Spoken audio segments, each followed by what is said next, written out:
My name is Tina Pang, and I'm delighted to welcome you, whether you are here in Hong Kong or outside of Hong Kong, to the first in a series of conversations with collectors. I'm especially pleased that the first presentation will be with Chris Hall, a distinguished collector of textiles, former president of the Hong Kong OCS, and president of Hong Kong's Textile Society. He is presently honorary treasurer of the OCS in Hong Kong. I'd now like to pass over to Alex Lin, an executive committee member and also keen collector, to introduce Chris and to guide our conversation this evening. Thank you.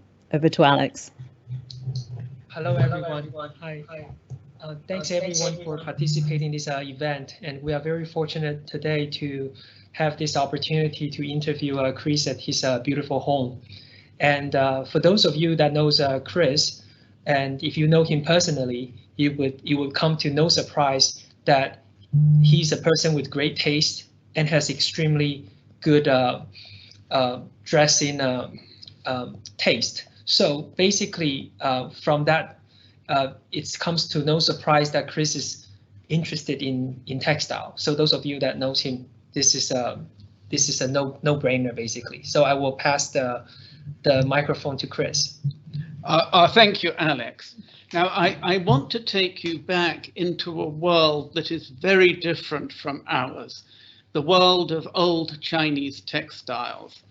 The first point that I want to make is that textiles were much more important in the past, firstly as a store of wealth, and secondly to show how important you were. Now, the Industrial Revolution has made textiles so cheap that everyone can afford to dress well. Now, if a man is wearing a black suit, you have to look very carefully to see whether it's a cheap suit costing 1,000 Hong Kong dollars or an Armani costing 40,000 Hong Kong dollars, unless Armani kindly sews a very large label on the sleeve to make it obvious. But even an Armani costing $40,000 is not expensive compared to what our ancestors used to spend on clothing. For example, a Chinese official would spend a year's salary equipping himself with a set of dragon robes. Now, if you consider that a senior bureaucrat will receive a salary of about 100,000 US dollars, this is much more than the Armani suit costing only 40,000 Hong Kong dollars. And if I go into a restaurant and to meet a wealthy client and I see a man dressed in a very smart suit, that is not going to be my client. My client is the man dressed in jeans and t-shirt. The man in the very smart suit is the waiter. This is because our clothes no longer really show our status. This evening you can see that I'm wearing a suit, so this is a symbol of my humble status these days, because the really important people don't wear suits. It is only when the millionaire and the waiter leave the restaurant and the millionaire gets into his Bentley and the waiter gets into his Toyota that you can see the difference in status between the two of them. Now, the reason why clothes were so important is because it took so much labor to make them. Now, for a silk embroidered jacket, you first had to grow the mulberry leaves. Then you harvested the mulberry leaves. Then you fed the mulberry leaves to the silkworms. Then you had to look after the silkworms while they were eating the mulberry leaves and growing.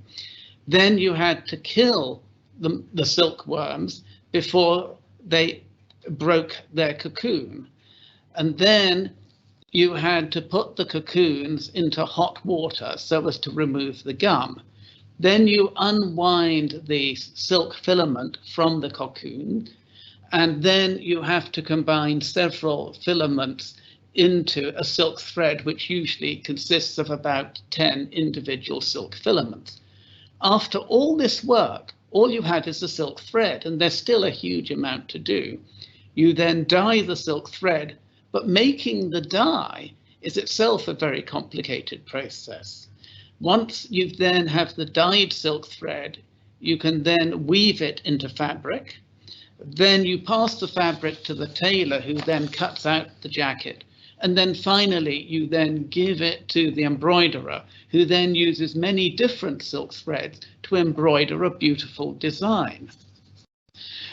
With all of this labor, you can realize how expensive the textiles were and how they became a store of value. In China, taxes were paid in silk, and in 1328, the Chinese government collected 655 tons of silk in taxes.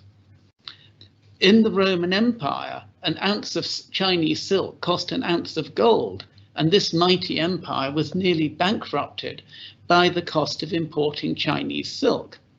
So you can see that even though the ladies were not fighting the wars, they still had a major impact on the economy of the Roman Empire. I will now move to the pictures so that you can see what I'm talking about. The next picture, please. Good. Now, I am delighted to start with this particular picture because this is my favorite piece in my collection. Now, this is an embroidered dragon robe from the early 15th century. It's probably the earliest robe to have survived above ground. There are earlier robes which have come from tombs, but those mainly look like dirty tea-stained scraps, simply because of the damage they've suffered over the hundreds of years in the tomb. Now, this is a magnificent dragon, a very fierce-looking dragon, and it's an unusual one because its horns are not straight but are curved. So this shows that this is a Junyu dragon which was awarded for special merit. Also, this robe has been embroidered in counted stitch, which many of you will know of as petit point embroidery. And there are over 1 million stitches in this embroidery. I mean, it has been embroidered very, very finely. Next. We now move on to the sort of dragon robe which many of you will have seen. The blue background of this dragon robe show that this was made for an official. This robe was made in the early 19th century and is again in counted stitch embroidery. But what is fascinating about this robe is that it's embroidered both on the inside and the outside. So if you look on the inside, it is beautifully embroidered. I always think that the Chinese like to make things difficult for themselves by going to extra effort to make things particularly beautiful. In this particular robe, you can see this was supposed to display the heavens. The diagonal lines at the bottom are the deep water, and you can see the waves at the top. Then in the middle, under the dragons, you can see a mountain, which is the land. And then the rest of the robe represents the heavens, where you have dragons flying in the heavens. And then right at the top, in the center of all the heavens, you have your head. So it's the wearer of this robe could think that he was at the center of everything. Next. Now this is a dragon robe that was made for the emperor. Firstly, it is a yellow robe, which was the color of the Ching dynasty. I mean, in my mind, the gold dragons stand out much better against a blue robe rather than against the yellow background. But then I'm not Imperial Chinese. And the way you can tell that this robe was made for the emperor is because it has the 12 imperial symbols on it, which are very small. You probably can't see it, but some of you may be able to see the top dragon to the right. There is an axe with a sort of a white color on it. That is one of the imperial symbols. The robe is also covered in red bats, which the Chinese considered to be very auspicious. Next. Now, this robe is made for a lady. Being red in color, it would have been made for a celebration, but it would have been made for a Manchu lady, because the Manchu were the governing group of the Chinese Empire. And this robe is made out of kesi tapestry weave, which was one of the most expensive weaves to make. This was very time consuming, because when you weave, the shuttle normally automatically takes the horizontal weft thread across the loom. But this kesa tapestry weave, the weaver has to manually take the horizontal weft thread across each vertical warp thread. And that is much more time consuming, but it gives much more flexibility to make beautiful pictures. So people have described this as painting with thread. Although this was made for a Manchu lady, it's in about the mid-19th century. And the Manchu were being influenced by Chinese hand designs, as you can see by the sleeves, as these sleeves are much wider than those on the previous robes I've shown you, which were, as the Manchu were a nomadic race, and they wanted sort of sleeves that you could ride a horse in, whereas the Chinese robes, you had very wide sleeves, because the more silk that you used on a robe showed that you were richer and that your prestige was that much higher. At the edges of the sleeves, you can also see little tufts of fur to show that this robe was also lined in fur, very suitable for the cold winter in Beijing and North China. Next. This is another beautiful robe. This was made right at the end of the Ching dynasty in the late 19th century. At that time, most of the Chinese arts were deteriorating, but one area of Chinese art which did improve and have a renaissance was that of Chinese ladies' clothes. This was because they introduced a whole set of new designs that had never been seen before. Robe, the lilac color and the turquoise green were the favorite colors of the Empress Dowager, so this may have been made for the Empress Dowager. The longevity symbols would also have been favored by her. Now, the Empress Dowager has had a bad reputation in history, but she had a favorite tailor from Suzhou who made her robes. He was homesick for Suzhou and wanted to go back to Suzhou, but the Empress Dowager forbade him from doing this. But she was a kind lady and said, "I will make amends. Even though you cannot go back to Suzhou, I will officially rename your street Suzhou Street so that you will feel as if you're at home." The mark of a kind lady. Now, this robe is also very late. It was after the introduction of the chemical aniline dyes.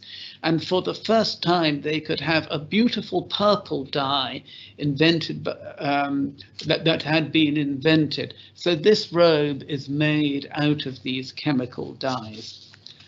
Next. Now, this is a rank badge from the Ming dynasty. Now, the Chinese officials would wear a badge showing their status. I mean, this is a very good idea because, I mean, today, what I've said, a millionaire wears jeans and a T-shirt. So by looking at him, you don't know how important he is. A Chinese official would avoid this problem because as soon as you saw him in his robe, you could immediately see how important it was, how important he was. So this was a very important consideration. Now, this robe, you have got two white egrets, and the egret was the bird showing that this robe would have been worn by a 6th rank official. I particularly like this design because it's the reverse to what you normally see. Normally, the central image is colorful and highlighted. Here, the central image is white, but it contrasts beautifully against the colorful cloud streamers in the background. Now, this rank badge is also made out of Kesa tapestry weave and comes from the mid-Ming dynasty. It has been combined into a banner in Tibet, and that is the red and yellow silk at the side. Next. Here, now this, we have a rank badge showing a bear. I mean, you may not believe it, that this just doesn't look like a bear. But what you have to remember is that the Chinese weaver who wove this badge had never seen a bear, and therefore this is what he thought a bear looked like. I mean, the Chinese weavers produced beautiful dragons because in Chinese life you see dragons everywhere, even though they are imaginary creatures, but everything is decorated with dragons in China. So this bear was the 5th military rank. The birds, the civil officials had birds to represent them, whereas the military had animals representing courage. And this badge also comes from the 16th century. What I also like about it is the red nose. In the West, the red nose is associated with drunkenness, but I don't think we can accuse this bear of being drunk. Next, please. Now this is a badge from the early Ching dynasty, a very impressive badge because you've got the gold background and the egret bird is standing on a rock which has been made out of peacock feather.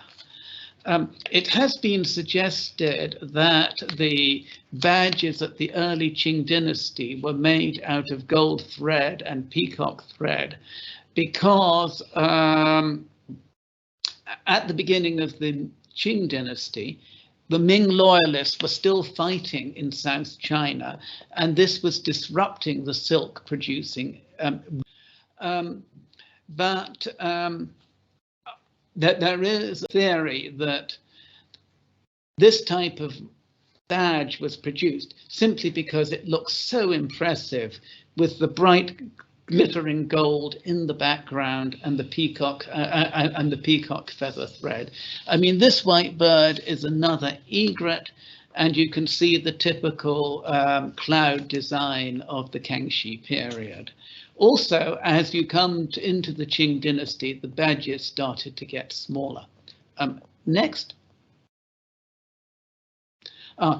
This badge is still smaller, but you won't be able to recognize this from the picture. This is the Qi Lin, which represents the highest military rank. The Qi Lin is an imaginary creature.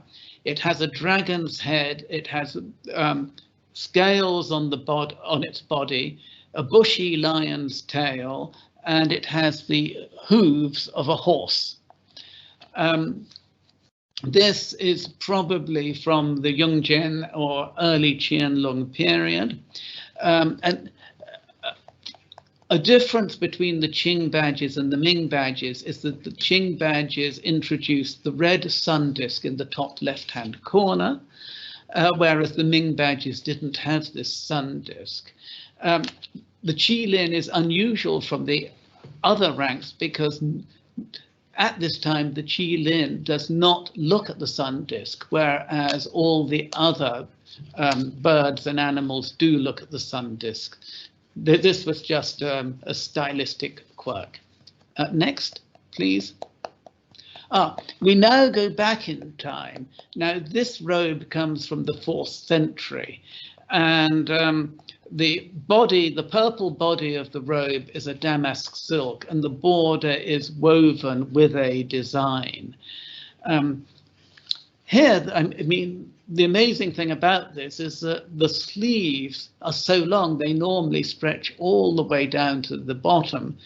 But when you do see pictures of dancers of the early Chinese, you do see that their arms and hands are covered by sleeves. Now, a robe like this would have been survived in a tomb in Western China. In dry conditions, which is why it has survived. Next, please. We're now moving on. This is probably from the 8th century. And you have sort of a stag in a pearl roundel. I mean, the pearl, the border of the white circles represents the pearls.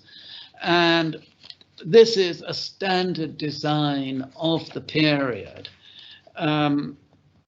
It's on a sort of a gold background, and a large amount of luxury cloth was woven in this way. That would have been cut up into robes or into anything. One point I can make here is that you can see the roundels are different in size. This is because they were woven by hand. I mean, some people have questioned whether Chinese craftsmanship is as good today as it was in the past. Well, in many cases, certainly in textiles, they are making so many fakes that you can see that the craftsmanship is just as good.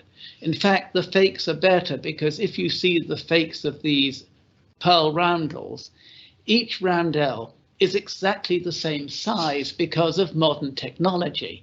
So you can see that Chinese weaving has got better over the centuries. Next, please. Now, this is another beautiful Cursa tapestry weave. This, unfortunately, you can't see it fully because it's about 6 feet. Now, I think it's about 7 feet high. And this represents the 8 immortals with Shu Lao, the god of longevity. And then you can possibly see in the top right-hand corner under the red sun disk, the Queen of the West flying in on a phoenix. Now, this was woven in the mid-16th century, or well, probably the Ming period. And it is beautiful. It is almost like a painting. Next, please. Now, this is another very large late Ming tapestry hanging, again about 6 feet tall, or perhaps I should say 2 meters for those who are metric. This shows 2 phoenixes, a male phoenix and a female phoenix. I do love all the bright colors, and this would have been hung up in a wealthy household as decoration. And again, it's in tapestry weave. Next, please. Now, this is another Cursa tapestry weave. This would have been a table frontal. Now, this is very late in the Ming dynasty, or perhaps early Ching. Well, probably, I think, looking at the clouds, probably more like early Ching. Is that if you look closely at the head of the dragon, you can see that the top of his head is not a semicircle, it's lots of little semicircles. And that's the sort of dragon that you get in the mid-17th century. I like to think that it's a dragon who's been to the hairdresser to have a perm.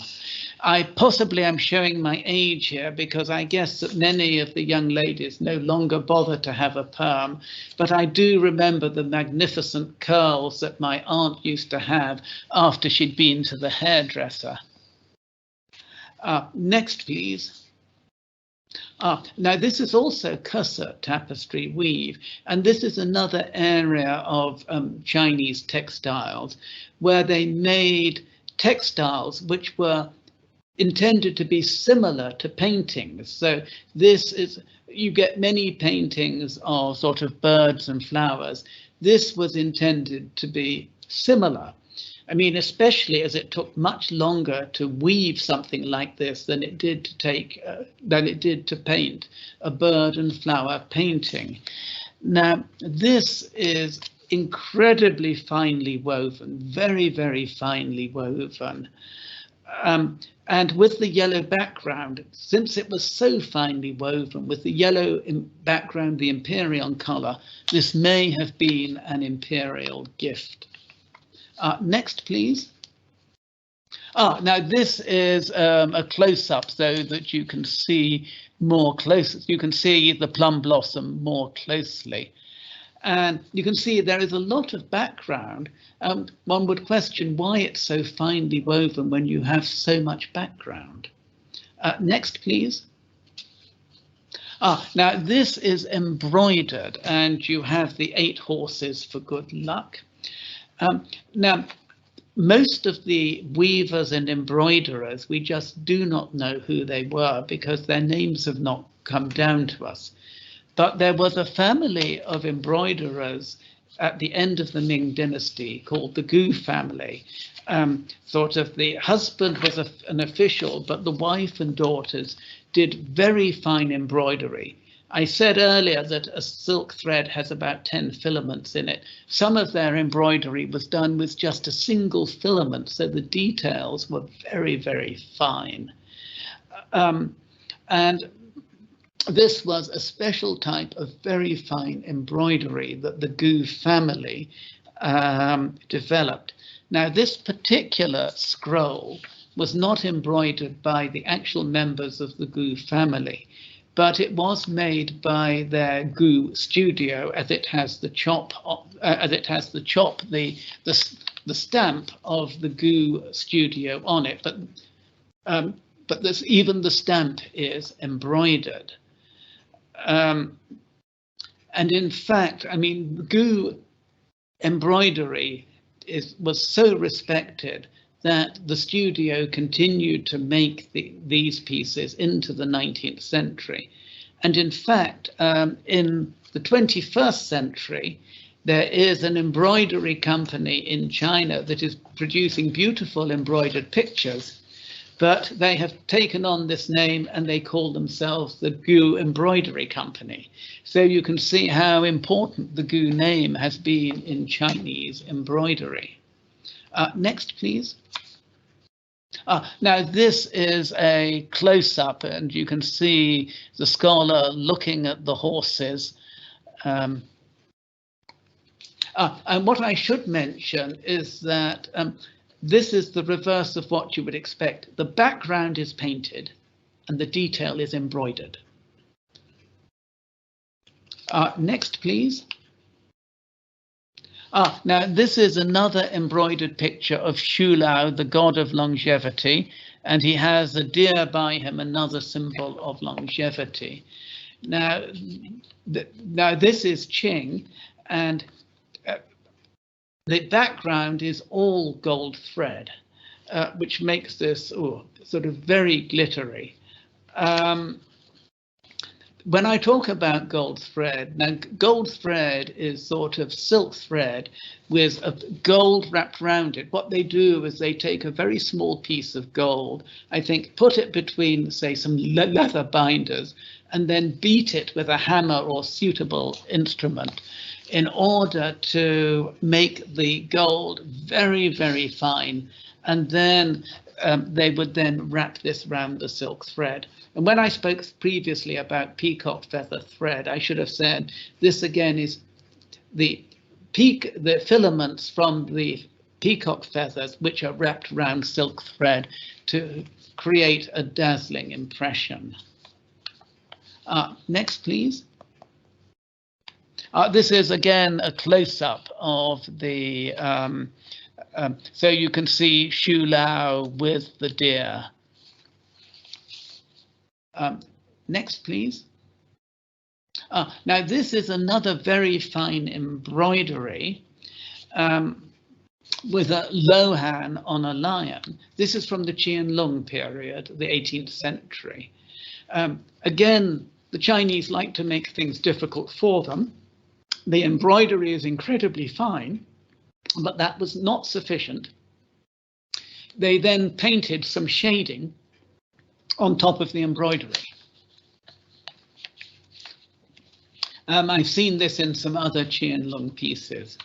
Next, please. Now this is an embroidered tonka, a Buddhist tonka. Now this this shows the Bodhisattva Manjusri in sexual embrace with his consort. The embroidery is very good, and this comes from the 16th century. Now, this particular tonka appeared in the OCS exhibition in 1995 at the Hong Kong Museum of Art. This was the first major exhibition of Chinese textiles, and it had collections from myself and a private US collection, and also from the Liaoning Museum in China, which has one of the best collections of Chinese textiles in China. Now, many of my pieces have been conserved by Diana Collins, and she had 2 teenage sons, and she told them that they had to go to the exhibition to see their mother's work.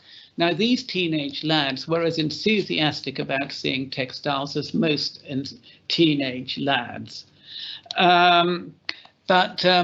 So they were very reluctant, but then their mother gave them the project. They were told to say, look, they had to find out how many textiles in the exhibition showed a man and a woman having sex together. This greatly increased their interest in the exhibition, and they went round looking very closely at all the textiles, and at the end they came back and reported that 2 of the textiles showed the sexual act. This shows how well brought up they were, because there were in fact 3 textiles. This was the 3rd textile that they hadn't spotted. Next, please. Now this is a close-up of the Bodhisattva Manjusri and his consort kissing, well, embracing. Now this particular tonka, I was also amused that it was chosen by the museum for the children's colouring book. But in the description in the children's colouring book did not describe the sexual embrace. They just said that the man and the woman were cuddling. Now, next, I think this may be the last one. I think it is. Okay, then I think that now, well, I think that my talk has strayed sufficiently far from the original theme, and I think that's getting into danger of focusing more on the sexual matters. So I think I had better shut up and pass the initiative across to Alex here, who can move the discussion onto more scholarly matters. Thank you, Chris, for giving us such a wonderful presentation and sharing the beautiful pieces that he has collected over the years. And for those of you who are interested in learning more about the textiles that Chris mentioned today, and this is the exhibition catalog that was published back in 1995 by OCS, and that's the information that you can see on the screen. And since this is a collector's series, I would like to ask Chris a few questions regarding collecting in general. So Chris, how did you become a collector? Well, I think that collectors are born, not made. I've always been interested in collecting. When I was a little boy, I collected stamps. I then moved on to collecting, collecting plastic zoo animals. Eventually, I moved on to the more respectable history books. I would always have collected something. It's something inside us which sort of drives us to collect. And the great thing about collecting, it's like hunting. You go out on the hunt, you find something, you bring it back. But rather than bringing back a dead animal, you can bring back something beautiful that the whole world can appreciate. The picture that has just appeared on the screen shows me in Laos, and I'm just about to buy the Laotian skirt, again in tapestry weave, that is on the left. And Chris, can you share with us when did you started to focus on Chinese textiles, and what got you started? Well, I think that, as I said, collectors are born.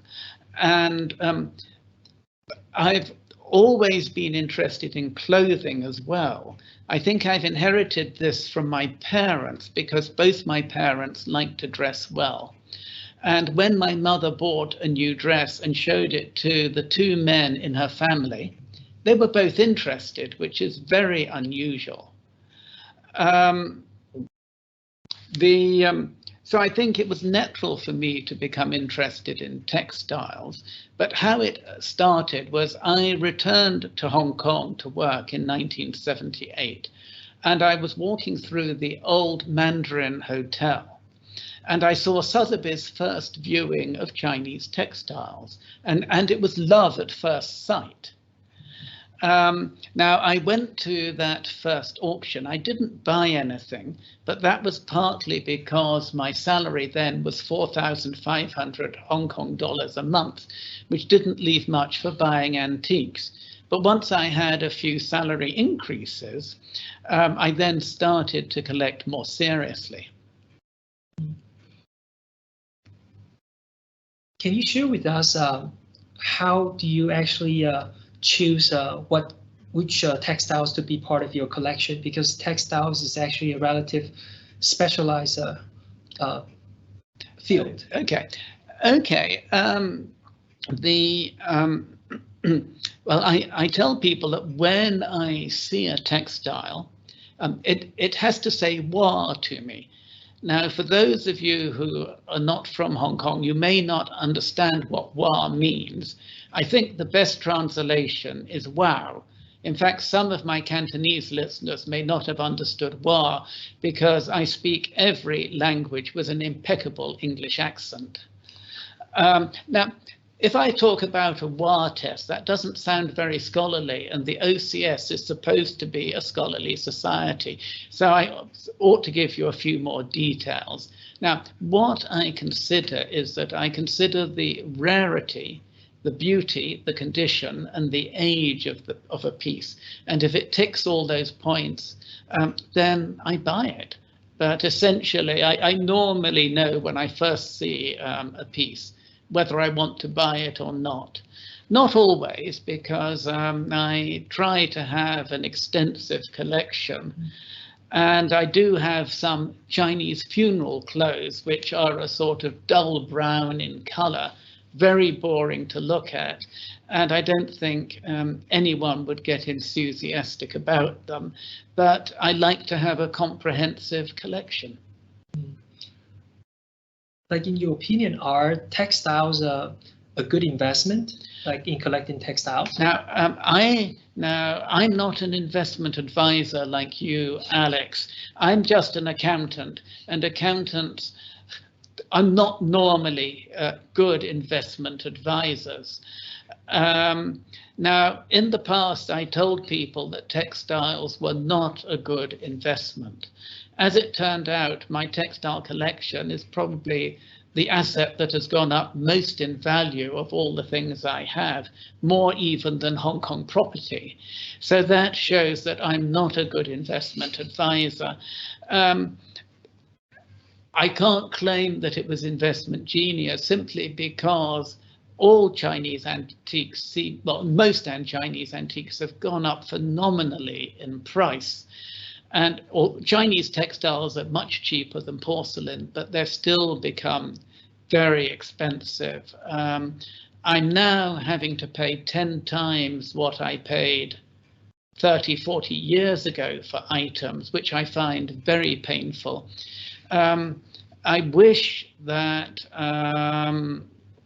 my Chinese textiles were like the ivory fans that you collect, Alex, which have gone down in value and are now much more affordable, but that is not the case. Thank you. And are there any particular, because like you mentioned, a lot of the prices have gone up for various types of textiles, but is there any area that you think is still affordable? In Chinese textiles, yes. Two areas that people can look at. The first is cheongsam that were worn in the 20th century. I mean, they've gone up in value, but you can still buy them for a few $100 US. I mean, this, of course, is much more expensive than the first cheongsams I was buying in Shanghai back at the beginning of the century, when I could buy a cheongsam for 100 renminbi or 200 renminbi. But you can put together a collection of cheongsam, and people are becoming more interested in them. The Singapore Museum had an exhibition of Chinese fashion from 1876 to 1976. And I think that the Palace Museum in Hong Kong is thinking of having an exhibition in which some cheongsam will be shown. Another area which is not so expensive is that you can buy some very early fragments going back 1,000, 2,000 years, or even going back to the Ming dynasty.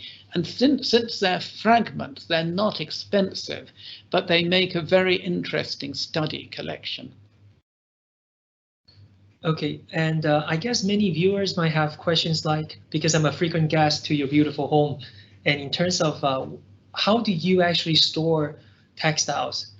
Well, now, there are good things and bad things about textiles. The bad things is that they do deteriorate with humidity. Also, you have to be very careful when you display them, because every time you wear your clothes, they will fade a little. So if you hang textiles up in your home, they will fade over time. And if they come anywhere near sunlight, they will fade very quickly. So this is probably one reason why textiles are not so expensive, because if someone is looking for Chinese antiques to show as a trophy, to show how rich and successful you are, the textiles are not so good because you can't display them. It's not like a beautiful vase or magnificent jade. So you have to be careful of light and humidity. So when I store textiles, I keep them in a place where there's 24-hour air conditioning. I keep them in drawers out of the light. One of the good things about textiles, which porcelain collectors will appreciate, is that if you drop a textile, it doesn't break. When I told this to my insurance company, they were very impressed. And you mentioned earlier that you built this collection over a few decades, maybe 30 years? Yes. Okay, so what have you collected in the recent years that you find it very intriguing compared with? Okay, well, I think for collectors, the most recent purchase is always the most exciting. I keep on buying things.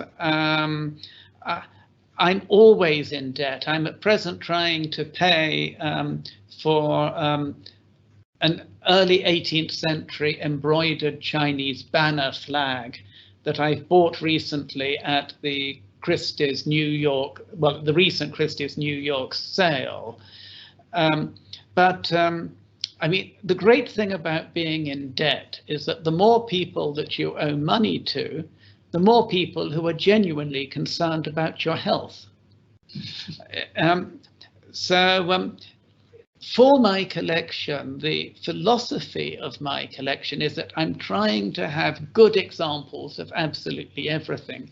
I mean, that you have collectors of Chinese robes, Chinese rank badges, Chinese tonkas, Chinese shoes, but I have everything. I mean, I have a collection of Chinese handkerchiefs, and I've written an article about them. I mean, you've seen Buddhist Chinese textiles, Taoist Chinese textiles. I have a collection of Chinese Christian textiles. I also have a collection of ankle covers. I mean, many of you won't know what ankle covers are, but ankle covers, they are, say, about as wide as my hand, and you wrap them around your ankles, and they serve a very important purpose, because the most sexually attractive part of a Chinese lady is her foot. And the foot becomes more sexually attractive the smaller it becomes. So if you have a tiny foot that's only 3 foot long, people may overlook your your beautiful feet because they're so small.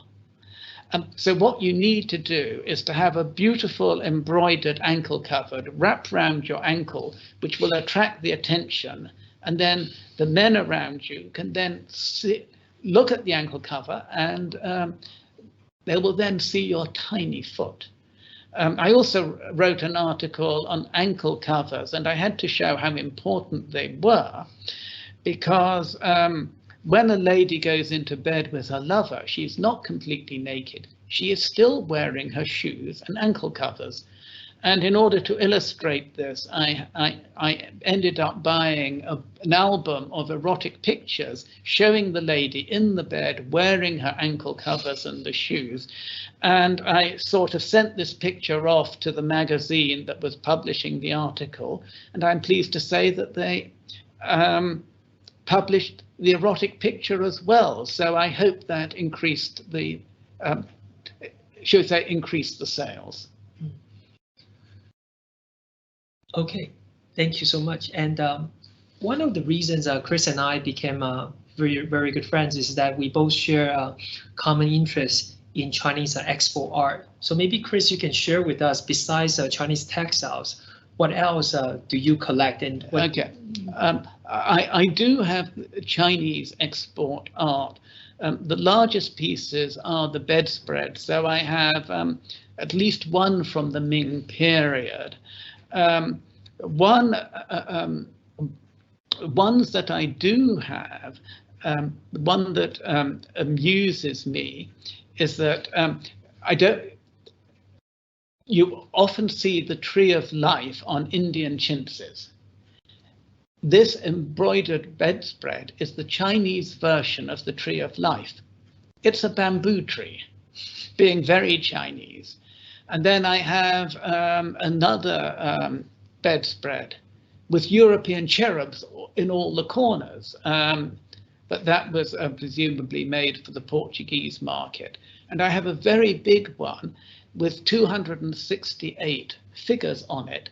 Now this has got the emperor in his yellow robes in the center, and then you have his court all the way, all around him. And this is very fine embroidery.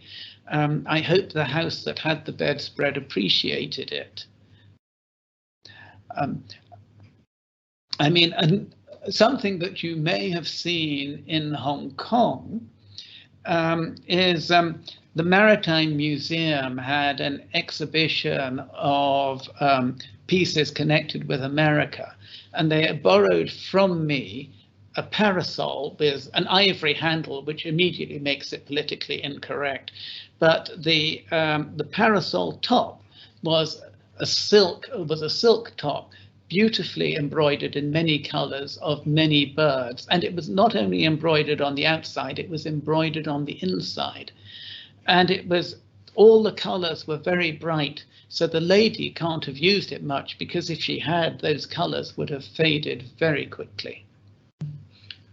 And Chris, we have a question from one of the audience asking regarding the difference between the clouds that were in the Qing period first, but not Ming. So basically, the audience is trying to find out what's the difference in embroidered clouds from the Ming to the Qing period. In the Ming period, the clouds were more like the long streamers. I don't know if we can go back to that particular picture of the two birds. It may be, I'll tell you. Stop. No, go forward one. You can see the long clouds here. Now, if we go forward, I'll tell you when to stop. Now stop. Now you can see these clouds are very different. They look a bit like a Z with a cross in the middle. Those are the clouds that you see in the Kangxi period. Now keep going. Go forward. Now, no, go back one. Go back, this is it. And I don't know if you can see these clouds. These are early Qianlong clouds. And eventually the clouds become sort of rounder. What I suggest, can you go back, please? To the robes, go all the way back to the robes. Back, stop. Well, I don't know if you can see the clouds here. These are the late, these are 19th century clouds. I don't know if that is giving you an idea. I mean, they say these are like sort of, they're in the shape of a rui, which is a scepter, but they're sort of curved. The clouds are curved.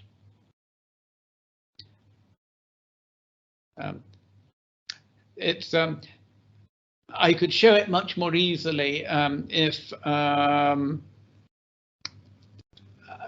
had more rank badges, which you can see the clouds very easily. Yeah. Thank you. And Chris, I also see like you have a lot of beautiful silver ware that are, some of them are Chinese, some of them are Japanese, which are also part of your collection. Yes. And sort of have you sort of collected all these beautiful silver pieces concurrently with textiles, or this is sort of an earlier passion, or something? Not concurrently. This was another area I moved into, because when I moved into this flat, I had a friend, Mary Deeming, who helped me to decorate it. And she told me that I would have to buy wine glasses, crystal wine glasses from Harrods, about 60, 70 pounds each. And I didn't like the idea of spending all that money when they had no resale value. And this was about 12 years ago, when Chinese silver was, it was still not expensive. It was not yet being collected. So I therefore bought some silver goblets to serve wine in. Some wine experts would be horrified at the thought of serving wine in a silver goblet, but most of my guests seem to enjoy it, and even those who don't drink wine have asked that water is poured into the silver goblet so that they can enjoy drinking out of a silver goblet. And that started me collecting Chinese export silver, which I like to collect because Hong Kong, well, the one art area in which Hong Kong is preeminent in China is Chinese export silver, because much of it was made in Hong Kong, for example, by Wang Hing. I can also use the Chinese silver on my dinner table. So it does get used regularly. I probably also commit a fault because the silver gets polished regularly, which means that some of the finer detail may eventually be removed, but I don't like looking at dirty silver. And fortunately, I have a helper who can do the polishing. Thank you. And because we are at your home, and probably some of the viewers are wondering, there's a portrait of you like behind us. And so maybe can you sort of explain to us like which robe were you wearing like when the portrait was done? Well, the robe, it was made out of Chinese obi material dating about 80 to 90 years ago. Now the robe was specially made for me, so I wear it to museum openings. I mean, for example, back in 2012, when the OCS had a special exhibition for the dragon, I, as the president of the society, had to get up at the Chinese University Museum of Art opening and say a few words, which I did, and I was looking really magnificent in the robe. And then when I sat down, I could hear a loud split, so my magnificence dissipated. But this particular, well, my friend Mary Deeming, I have quite a few portraits in this flat, and she said, why buy portraits of other people? Why don't you have a portrait of yourself? So she organized an English artist to fly out to Hong Kong, and he painted this portrait of me in this particular robe. And he was here for a week, and I had to stand in front of him for 2 hours every day, which was great because I could tell him all my favorite stories and he couldn't escape. Thank you. And since the topic of today is on textiles, and we have viewers other than people in Hong Kong and outside of Hong Kong, like in your opinion, which museum would you recommend us to go to see really good Chinese textiles?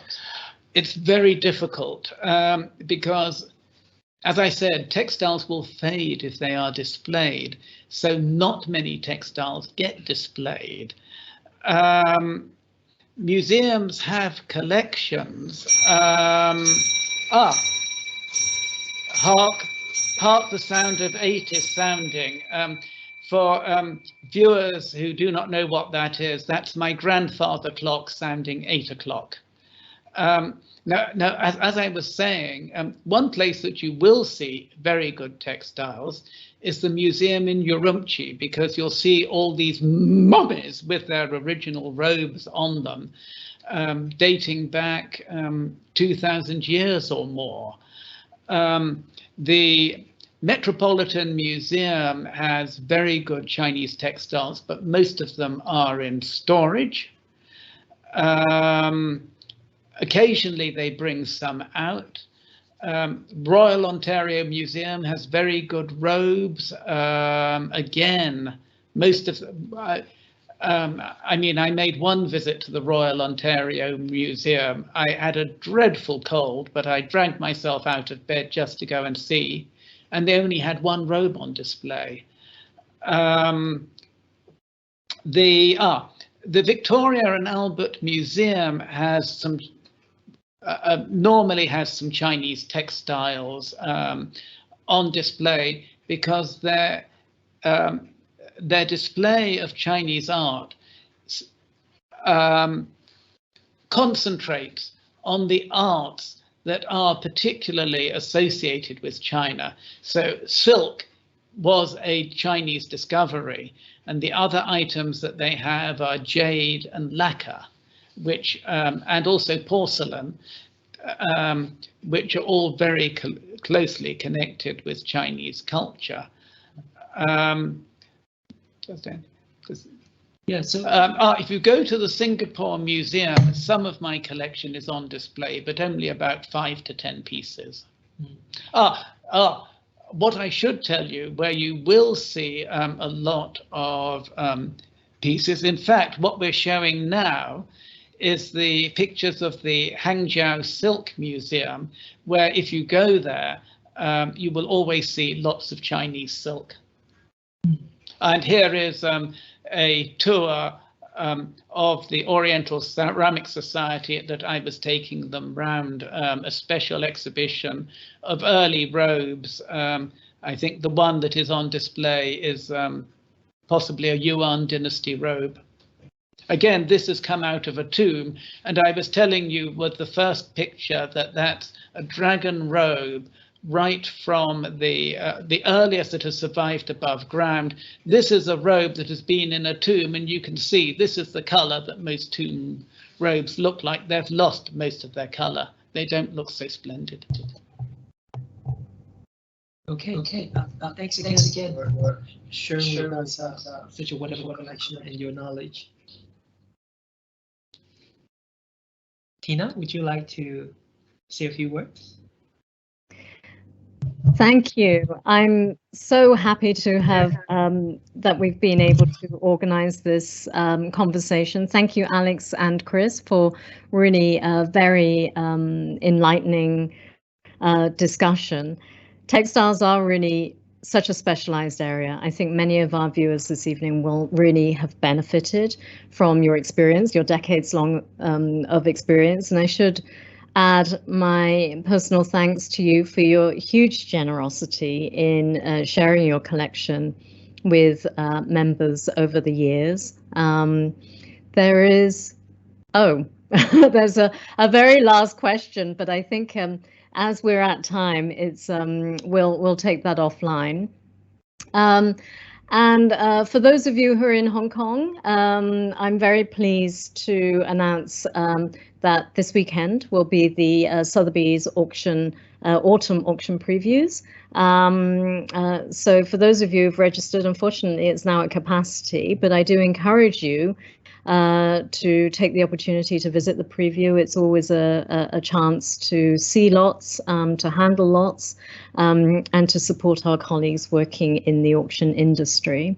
It's also Fine Art Asia, so you'll be able to visit that as well as all the other previews that are happening with Christie's and other auction houses.